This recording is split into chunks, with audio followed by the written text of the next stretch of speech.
The coronation of King Charles III was an event steeped in tradition and culture, celebrating centuries of history that define who we are as a nation. Yet the £72 million spent on the momentous occasion has sparked anger and criticism from people across the UK. But let's take a closer look. What does this really mean for the UK, and is it really that much of a big deal? Let's find out all in this video. Every year, millions of tourists visit the UK, drawn by the allure of the royal family and their heritage. This boosts local businesses, councils and tax revenues. Without this unique draw, many small businesses, particularly those in tourism, would particularly struggle. Now, with regards to heritage with the royal family, they not only reflect traditional British culture, they reflect every single culture in this country, across the Commonwealth and across the world. So they're very, very special people that reflect every single culture across the world and across the Commonwealth, not just traditional British culture. So yes, 72 million is a significant amount, of course, but compared to the billions spent annually by the government on themselves, their initiatives and operations, it's a fraction of the budget. The royal family generates far more than this through tourism, media and economic interest as well. In 2023 alone, they brought in hundreds of millions of pounds into the UK economy, and this is only expected to skyrocket. What many overlook is that the royals retain only 15 to 20% of the income generated through the Crown estate.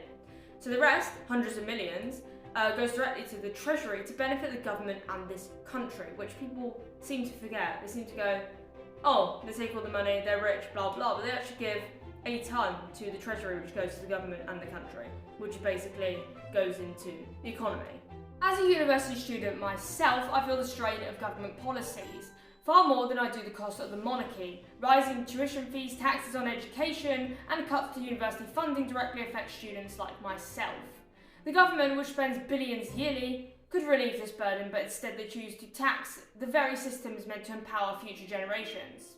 By contrast, the monarchy supports education and culture, acting as a unifying symbol of hope and opportunity. But going back to the coronation wasn't just an event, it was a national holiday, a moment for us all to come together and celebrate our shared heritage and our shared traditions and cultures, and celebrate people across the Commonwealth and indeed the world.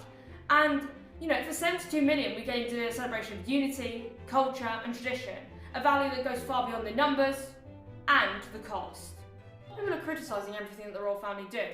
Let's not lose sight of the bigger picture. The royal family is an asset to the UK, not just culturally but also financially as well. They generate more than they cost, support vital charities, and support our nation in ways that resonate worldwide. And as we debate the cost of the coronation, there's also a question where our government's billions go, and why the burden of their decisions so often falls on students like myself, workers, and also families. The 72 million wasn't just an expense, it was an investment in our nation's spirit, a celebration of who we are and what we stand for. No nation should have to lose sight or lose their nation's heritage, or indeed their culture and their traditions. Every country has their own amazing and special culture and traditions, and every person in that country should nurture that, and if they don't believe in that, that's fine. No one is forcing you to follow it, but it should still be there, and no one should have to stand there listening to people complain about it all the time. Because if you don't like it, why are you there? Why are you standing there with your stupid signs? You know? And also, while we're here, should we start questioning how much the anti-monarchists are costing us each year? Through their vandalism. But you know, the anti-monarchists, they're costing us probably millions of pounds per year, vandalising personal property and public property, which cost comes out of the taxpayer, because they have to pay for people to come and collect stuff, and collect rubbish, and collect stuff that they vandalise, and clean stuff that they vandalise and whatnot. That's costing us money as well. While they're standing outside Buckingham Palace and Windsor Castle, ruining people's view. Let's have a look at what they're doing. Why are they not at work on a school week, or a working week, or whatever? Why are they standing outside there wasting their time when they could go back to work? Or work something, or make something of themselves? Those are things we should be questioning as British citizens as well, not just how much the UK spends on the monarchy, because I can tell you now, the monarchy is this much compared to how much we spend on the government, and also how much we spend on these anti-monarchists, which is probably the most expensive at the moment. If you don't like the monarchy, please stop campaigning against it. There shouldn't be a campaign against a monarchy that is doing good in this country. Because without the monarchy, this country is not going to have the support it has at the moment. Financial stability is one of them, because they do pay a lot into our economy. But the monarchy also does charitable organisations. They help people that are the most vulnerable and forgotten about society.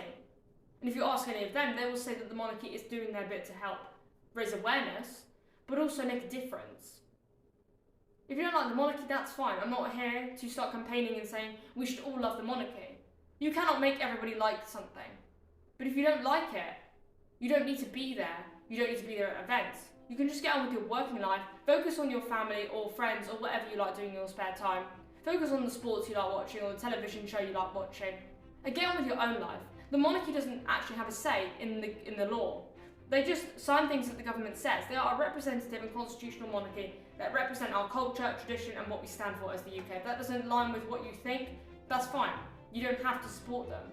But you don't have to go around bullying them, degrading them, being biased against them, and just literally booing them wherever they go and being nasty to them. They're human beings as well and deserve respect, like any of us do. I know the majority of people are kind, caring and amazing, but there is a small minority that are losing sight of this. If you don't like the monarchy, that's fine. But respect is key.